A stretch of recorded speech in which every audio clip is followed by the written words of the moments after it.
पहाड़ से लेकर मैदानी इलाकों में कुदरत का सैलाबी सितम शुरू हो चुका है। जम्मू कश्मीर समेत देश के कई राज्यों में भारी बारिश और बाढ़ ने जिंदगी की रफ्तार पर ब्रेक लगा दी है। हिमाचल से लेकर उत्तराखंड तक मौसम विभाग ने हाई अलर्ट जारी किया है, लेकिन कुदरत के क्रोध का सबसे बड़ा शिकार जम्मू कश्मीर का राजौरी और पुंछ का इलाका बना, जहां बादल फटने से पल भर में कई बस्तियां उजड़ गई। सड़क, मकान, दुकानें मलबे के साथ बहते चले गए। साथ ही कई जिंदगियां भी सैलाबी सितम का शिकार हो गई। इसी बीच TV9 की टीम दुर्गम रास्तों और हर चुनौती को पार करते हुए उस जगह पर पहुंची है जहां बादल फटने की घटना हुई। आखिर क्या था वहां का नजारा, वहां का मंजर? कैसे इस सैलाबी सितम ने पूरे जम्मू कश्मीर में कोहराम मचा दिया, इस खास रिपोर्ट में देखिए।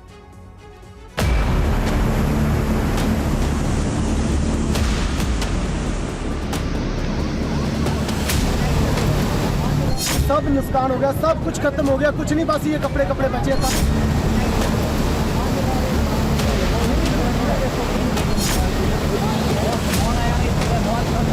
ये वही नाला है जहां से बादल फटा।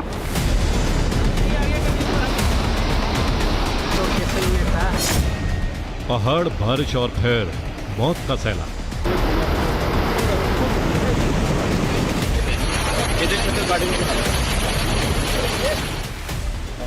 मानसून के पहाड़ से लेकर मैदानी इलाकों में ऐसा कहर बरपाया है कि कई राज्यों में जिंदगी पटरी से उतर गई।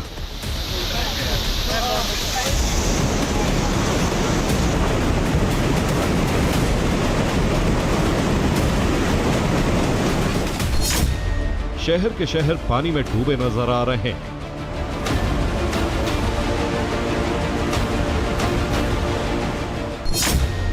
जम्मू कश्मीर से लेकर हिमाचल, उत्तराखंड, असम और अरुणाचल प्रदेश तक सैलाब का सितम जारी है। कहीं पहाड़ ढह रहे हैं तो कहीं उफनती लहरें सब कुछ बहा ले जाने पर आमदा है। आसमान से ऐसी आफत बरस रही है कि लोग बेहाल हो गए। नदियों का उफान और लैंडस्लाइड दहशत पैदा कर रही है। सबसे ज्यादा तबाही पहाड़ों पर मची हुई, जहां राजौरी में कुदरत का रौद्र रूप देखने को मिला। बहुत बड़ा ही नुकसान हो चुका है। आप ये हालत देखो, ये हालत देख सकते हो आप, ये सब कुछ उड़ा के ले गया। जम्मू के राजौरी में फ्लैश फ्लड ने पल भर में बस्तियां उजाड़ दी। गाड़ियां खिलौने की तरह बह गईं, घरों की दीवारें ढह गईं और देखते ही देखते सैलाब के सितम ने कई जिंदगियों को नील किया।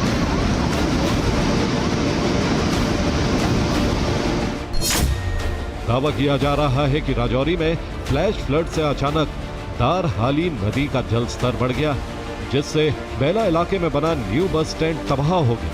200 से ज्यादा गाड़ियां खिलौने की तरह बह गईं। तस्वीरें राजौरी के बेला इलाके की हैं, जहां अचानक आई बाढ़ ने भीषण तबाही मचाई। न्यू बस स्टैंड में मौजूद गाड़ियां कबाड़ में तब्दील हो गई।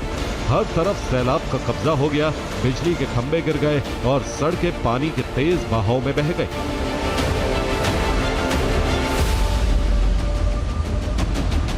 कुदरत का कहर किस तरीके से राजौरी इलाके पर बरपा है, ये तस्वीरों के इलाके माध्यम से आप देख सकते हैं। ये जो है वो बेला इलाका पड़ता है, जहां पर एक बस स्टैंड है छोटा सा, लेकिन यहां पर जो रात में 3 बजे के आसपास में गाड़ियां पार्क थी, उन गाड़ियों का क्या कुछ दुर्दशा हुई है, इन तस्वीरों के माध्यम से आप साफ ही अंदाजा लगा सकते हैं। दूर तक जहां तक आपकी नजर जाएगी, आपको सिर्फ इन गाड़ियों का कबाड़ जो है वो देखने को मिलेगा। चारों तरफ भयंकर तबाही देखने को मिली है। राजौरी इलाके में रात 3 बजे के आसपास अचानक आई बाढ़ में कई लोगों के सपने बह गए। किसी की गाड़ियां तबाह हो गई तो किसी के दुकान को सैलाब अपने साथ बहा कर ले।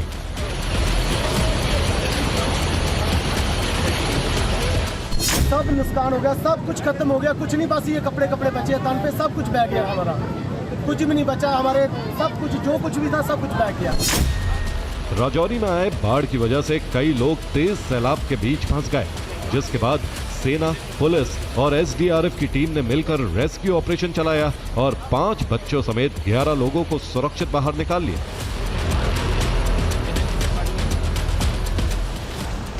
सिर्फ राजौरी ही नहीं बल्कि पुंछ इलाके में भी भारी तबाही देखने को मिली, जहां भूस्खलन और बाढ़ ने न सिर्फ भीषण तबाही मचाई बल्कि कई लोगों की जिंदगी इस सैलाबी सितम का शिकार हो गई।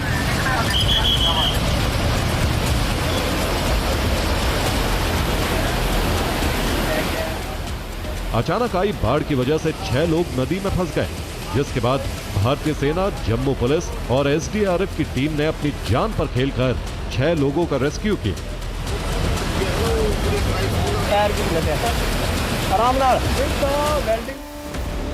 पुंछ में जहां बादल फटा, जहां से तबाही ने पूरे पुंछ के साथ साथ राजौरी और बाकी इलाकों में तबाही मचाई, वहां टीवी9 भारतवर्ष की टीम पहुंची।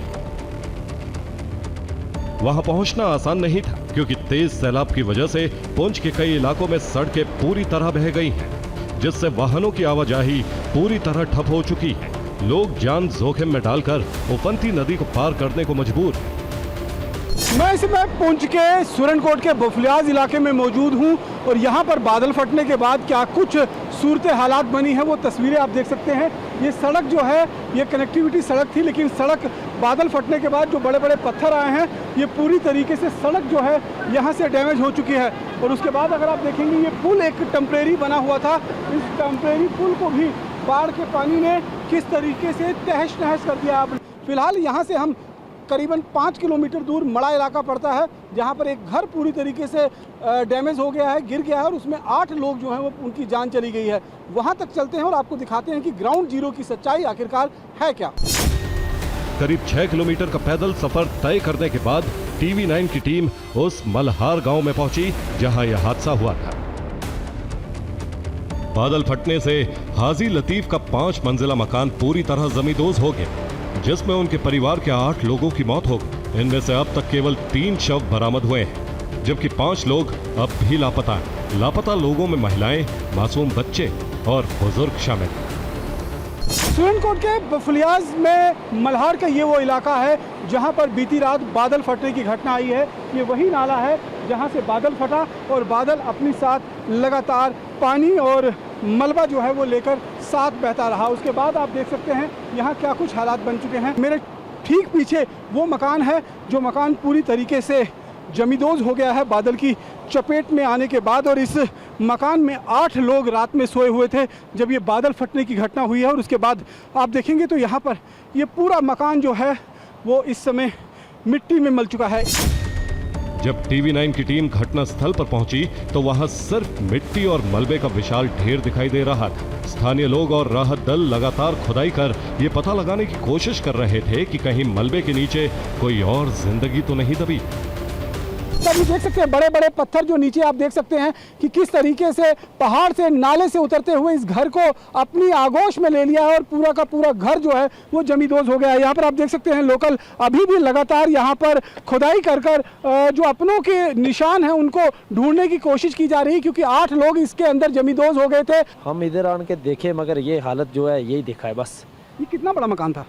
मकान ये 5 फ्लोर था। 5 फ्लोर का? 5 फ्लोर का मकान, इलाके का सबसे बड़ा मकान था। सबसे बड़ा मकान जो था वो यही वाला था जी। और कितने लोग थे इसमें? इसमें टोटल 9 आदमी थे। एक चला गया था पहले गाड़ी निकालने के लिए, मामा था मेरा, और 8 जो थे वो इधर ही थे अंदर में। बच्चे भी थे? बच्चे भी थे, एक छोटा बच्चा था बिल्कुल।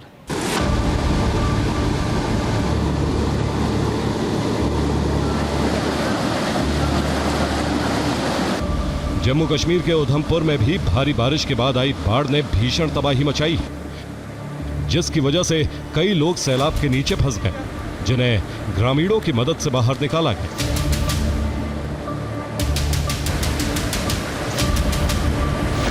सिर्फ जम्मू कश्मीर ही नहीं बल्कि हिमाचल में भी सैलाब के सितम ने लोगों की जिंदगी पर ब्रेक लगा दिया।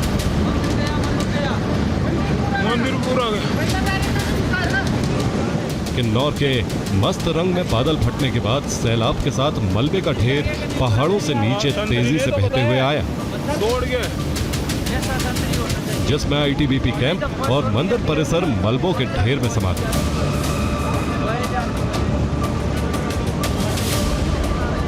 साथ ही सड़कें भी इसकी चपेट में आ गई, जिससे इस पूरे इलाके का संपर्क दूसरे इलाकों से टूट गया।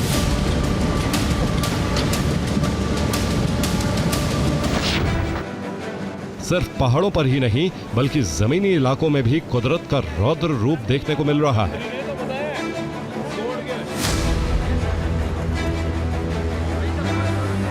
जिसकी गवाही असम की ये तस्वीरें दे रही हैं। असम में भारी बारिश की वजह से कई इलाकों में बाढ़ जैसे हालात हैं।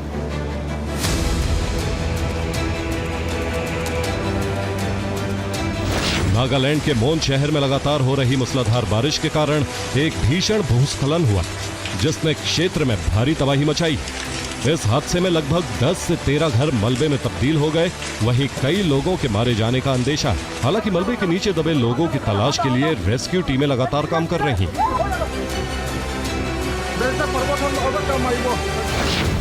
यानी पहाड़ों से लेकर मैदानी इलाकों में कुदरत का सैलाबी सितम जारी। पुंछ और राजौरी से रमन सैनी के साथ ब्यूरो रिपोर्ट, TV9 भारतवर्ष। अब राजनीतिक तापमान का जायजा लेते हैं। कल से संसद का मॉनसून सत्र शुरू हो रहा है, लेकिन सियासी पारा अभी से काफी ऊपर है। आज सरकार ने एक सर्वदलीय बैठक बुलाई, जिसके बाद इतना तय हो गया कि आगामी सत्र हंगामेदार रहने वाला है। सरकार इस सत्र में कई बिल पेश करने की तैयारी में है, जबकि विपक्ष उन मुद्दों की लिस्ट लेकर बैठा है जिनके सहारे सदन में सरकार को घेरा जा सके। अब आपको सर्वदलीय बैठक की एक दिलचस्प तस्वीर दिखाते हैं। एनसीपी शरद गुट की सांसद सुप्रिया सुले ने दिल्ली में रक्षा मंत्री राजनाथ सिंह के पैर छुए। संसद के मॉनसून सत्र से पहले सरकार ने आज सर्वदलीय बैठक बुलाई थी। मीटिंग खत्म होने पर जब वो लौट रही थी तो उनका रक्षा मंत्री राजनाथ सिंह से आमना सामना हुआ।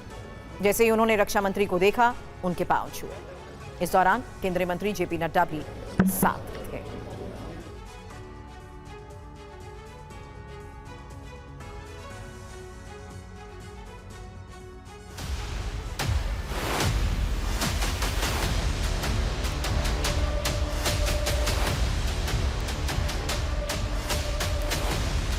मॉनसून सत्र से ठीक एक दिन पहले संसद भवन की एनेक्सी बिल्डिंग में हुई सर्वदलीय बैठक ने साफ कर दिया कि आने वाले दिनों में सदन के भीतर सरकार और विपक्ष के बीच तीखी राजनीतिक भिड़ंत देखने को मिल सकती है।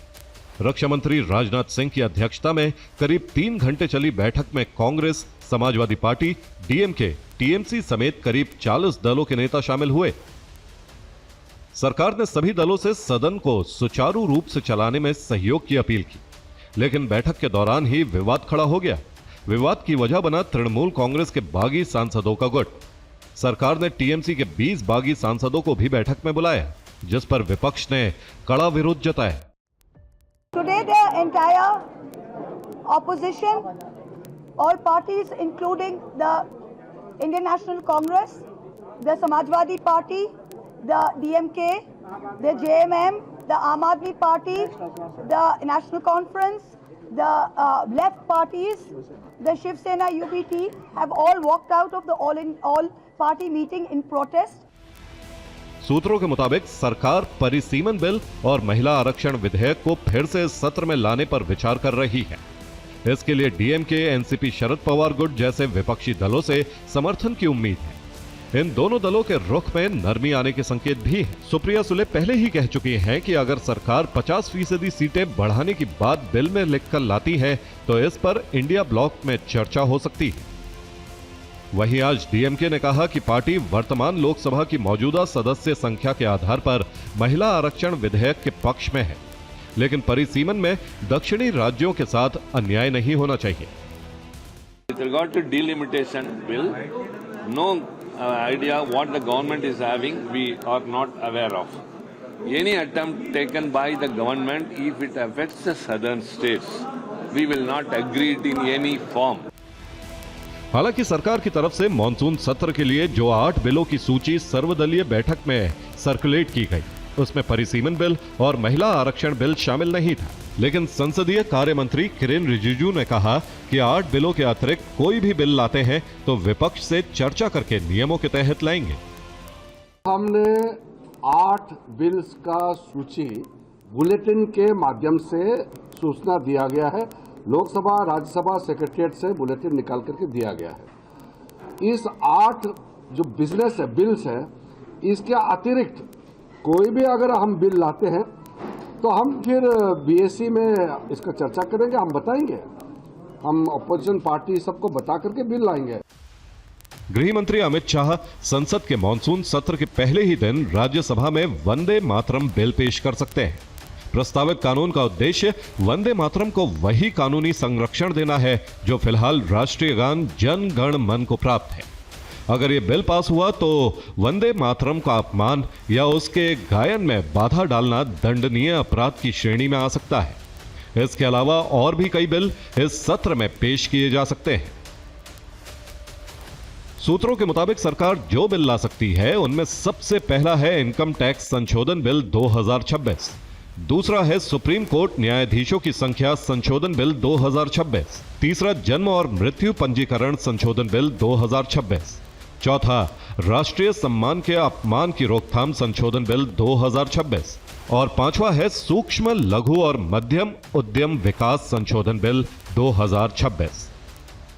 मॉनसून सेशन में सरकार के तरफ से हमने कई बिल्स का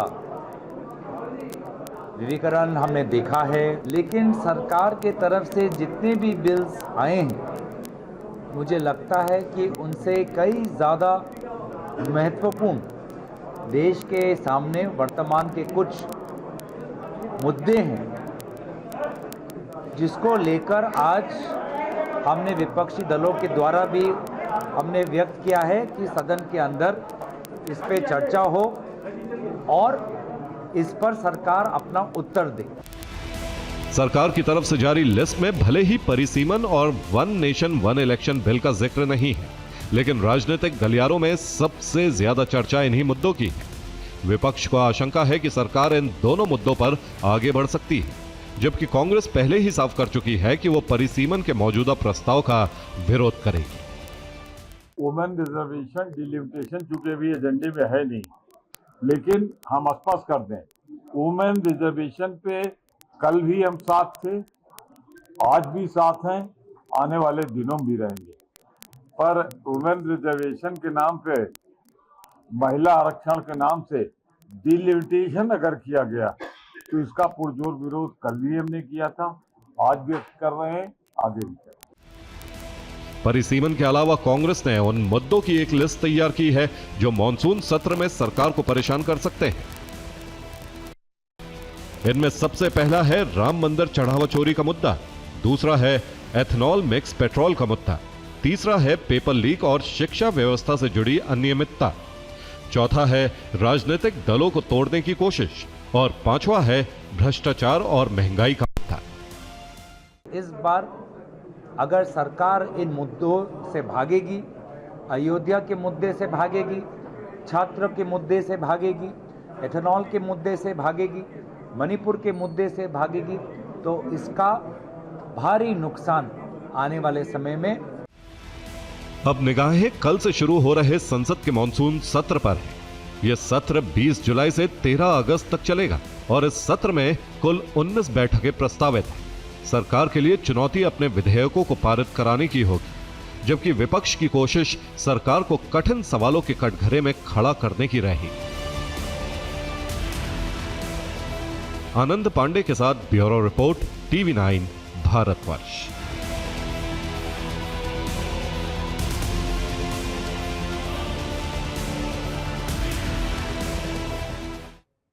और सर्वदलीय बैठक के बाद रक्षा मंत्री राजनाथ सिंह और कांग्रेस के वरिष्ठ नेता जयराम रमेश के बीच बातचीत की आज काफी चर्चा हो रही है।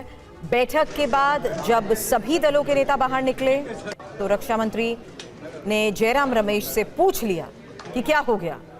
इस पर जयराम रमेश ने कहा, हम ठीक है सर, हम जो कहते हैं कुछ और करते हैं। आप भी सुनिए ये संवाद।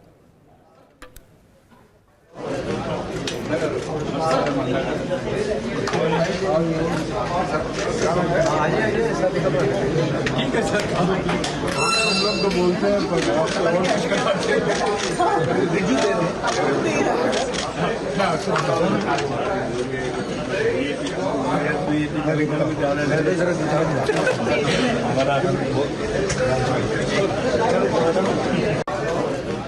और अब पश्चिम एशिया की खबर। इस वक्त ईरान के आसमान में अमेरिकी फाइटर जेट गरज रहे हैं। फारस की खाड़ी में अमेरिकी एयरक्राफ्ट कैरियर तैनात हैं। खाड़ी के अमेरिकी सैन्य ठिकानों पर हजारों सैनिक अलर्ट पर हैं। अलर्ट के बीच पूरी दुनिया एक सवाल ये पूछ रही है कि क्या अब अमेरिका ईरान में अपनी सेना उतार देगा या फिर ये सिर्फ दबाव बनाने की रणनीति है। इस पर हमने आज की एक स्पेशल रिपोर्ट तैयार की है, जिनमें इन सारे सवालों का आपको जवाब मिलेगा। साथ ही ये भी पता चलेगा कि अमेरिका के लिए ईरान में ग्राउंड ऑपरेशन करना कितनी हकीकत है और कितना फसाना। सबसे पहली चुनौती है ईरान के विशाल पहाड़ और वहां का कठिन भूभाग। दूसरी चुनौती है ईरान की सैन्य तैनाती। तीसरी चुनौती है ईरान की गुरिल्ला युद्ध नीति और चौथी चुनौती है सप्लाई चेन की सुविधा ना हो। ईरान का बड़ा हिस्सा ऊंचे पहाड़ों और दुर्गम इलाकों से घिरा है। टैंक और बख्तरबंद गाड़ियां खुले मैदान में तेजी से आगे बढ़ सकती हैं, लेकिन पहाड़ों में उनकी गति धीमी पड़ जाती है। दुश्मन ऊंचाई पर बैठकर कम सैनिकों से भी भारी नुकसान पहुंचा सकता है। अमेरिका के सामने सबसे बड़ी चुनौती है ईरान की गुरिल्ला युद्ध नीति। ईरान जानता है कि वो अमेरिका जैसी सैन्य ताकत से आमने सामने की लड़ाई नहीं जीत सकता, इसलिए उसकी रणनीति अलग है। वो छोटे छोटे समूहों में हमला करे, हाथ लगाए, ड्रोन और मिसाइलों का इस्तेमाल करेगा और अमेरिकी सेना को लगातार परेशान करेगा। इसी रणनीति के कारण अमेरिकी सेना इराक और अफगानिस्तान में वर्षों तक उलझी रही। एक और चुनौती जो अमेरिका के ग्राउंड ऑपरेशन को मुश्किल बना सकती है वो है सप्लाई चेन। किसी भी सेना को हर दिन भोजन, दवाइयां, गोला बारूद और ईंधन चाहिए होता है। अगर ये सप्लाई रुक जाए तो कोई हाईटेक आर्मी भी ज्यादा दिन नहीं लड़ सकती। ईरान की कोशिश होगी कि वो अमेरिकी सप्लाई चेन पर लगातार हमले करे ताकि उसके सैनिकों की हिम्मत टूट जाए। अब बात पड़ोसी देश पाकिस्तान की। हमारा पड़ोसी इन दिनों अपने सबसे मुश्किल दौर से गुजर रहा है। एक तरफ अर्थव्यवस्था लड़खड़ा रही है, दूसरी तरफ सरकार के खिलाफ आम लोगों की आवाज बुलंद हो रही है।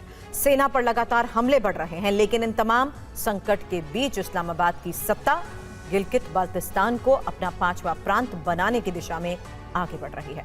सवाल यह है कि जब घर में चारों तरफ आग लगी हो, तब सरकार को यह कदम उठाने की जरूरत क्यों महसूस हुई? क्या यह वास्तव में प्रशासनिक सुधार है या फिर देश के भीतर बढ़ते संकट से ध्यान भटकाने की एक नई कोशिश? यह इलाका पाकिस्तान के क्षेत्रफल का लगभग 44% है। गैस, सोना, तांबा और खनिज संसाधनों से समृद्ध है और चीन के सीपेक का अहम हिस्सा है। पाकिस्तान की सबसे बड़ी परेशानी ये नहीं है कि बलोच विद्रोही हमला कर रहे हैं। असली परेशानी ये है कि उनके हमले अब छिटपुट नहीं रहे। उन हमलों के पीछे प्लानिंग है, इंटेलिजेंस है और लगातार बढ़ता आत्मविश्वास है। यानी जिस इलाके को इस्लामाबाद पूरी तरह अपने नियंत्रण में बताता है, वहां उसकी सेना को बार बार चुनौती मिल रही है। यहाँ सबसे दिलचस्प बात यह है कि पाकिस्तान की सेना को एक साथ पश्चिमी सीमा पर टीटीपी से लड़ना पड़ रहा है और दक्षिण पश्चिम में बलोच विद्रोहियों से। यानी कि मुनीर की आर्मी किसी एक जगह पर अपनी ताकत नहीं लगा पा रही, उसे अलग अलग दिशाओं में अपने संसाधन बांटने पड़ रहे। अगर पूरे पाकिस्तान का नक्शा सामने रखें तो तस्वीर साफ हो जाएगी। एक तरफ बलूचिस्तान सुलग रहा है, दूसरी तरफ खैबर में टीटीपी चुनौती दे रहा है, तीसरी तरफ पीओके में जनता विद्रोह कर रही है और अर्थव्यवस्था डूबने के कगार पर है। ऐसे वक्त में गिलगित बाल्टिस्तान का मुद्दा सामने आना महज संयोग नहीं हो सकता। और अब बात करते हैं कनाडा के जंगलों में लगी उस आग की जिसने अमेरिका का दम घोट लिया है। पिछले कई दिनों से लगी इस आग का धुआं तेज हवाओं के कारण अमेरिका के कई शहरों तक पहुंच गया। कुछ जगहों पर तो आसमान पूरी तरह धुएं से भर गया। इसी धुएं की वजह से अमेरिका और कनाडा के बीच तनातनी भी बढ़ गई। जंगलों की इस आग ने कैसे कनाडा और अमेरिका के रिश्तों को झुलसा दिया, उसी पर यह खास रिपोर्ट। ये तेज हवाएं अमेरिका के लिए मुश्किल बन गई। इन हवाओं के कारण आग का धुआं ऊपर उठने के बजाय दूर तक हवा में बहता चला गया। मौसम वैज्ञानिक इसे लॉन्ग रेंज स्मोक ट्रांसपोर्ट कहते हैं, यानी धुआं एक देश से दूसरे देश तक यात्रा पर निकल पड़ा। डोनाल्ड ट्रंप ने कहा कि कनाडा अपने जंगलों की ठीक तरह से देखभाल नहीं कर रहा। अगर जंगलों का बेहतर प्रबंधन किया जाता तो आग इतनी भयानक नहीं होती और अमेरिका को इसका नुकसान नहीं उठाना पड़ता। ट्रंप ने यहां तक कहा कि इस नुकसान की भरपाई कनाडा से वसूली जानी चाहिए।